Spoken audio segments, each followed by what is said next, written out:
রামগঞ্জের জমিদার শ্যামবাবু যে খেয়ালি লোক তা জানতাম, কিন্তু তার খেয়াল যে এতদূর খাপছাড়া হতে পারে তা ভাবিনি।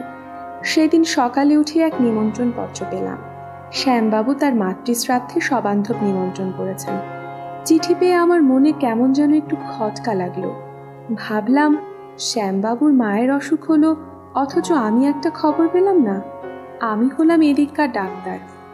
যাই হোক, নেমন্তন্ন যখন করেছেন তখন যেতেই হবে। গেলাম। গিয়ে দেখি শ্যামবাবু গলায় কাঁচা নিয়ে সবাইকে অভ্যর্থনা করছেন। তার মুখে একটা গভীর শোকের ছায়া। আমাকে দেখেই বললেন, আসুন ডাক্তারবাবু, আসতে আজ্ঞা হোক।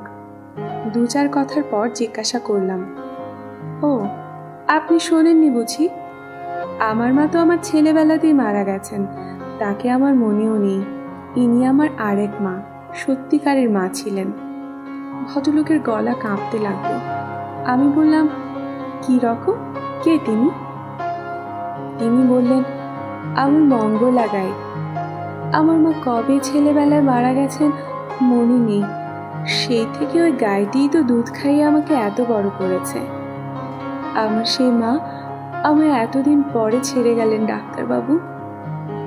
এই বলে তিনি হু হু করে কেঁদে ফেললেন। আমার বিস্ময়ের আর সীমা রইল না। গল্পটি ভালো লেগে থাকলে লাইক করুন, কমেন্ট করুন এবং বন্ধুদের সাথে শেয়ার করুন।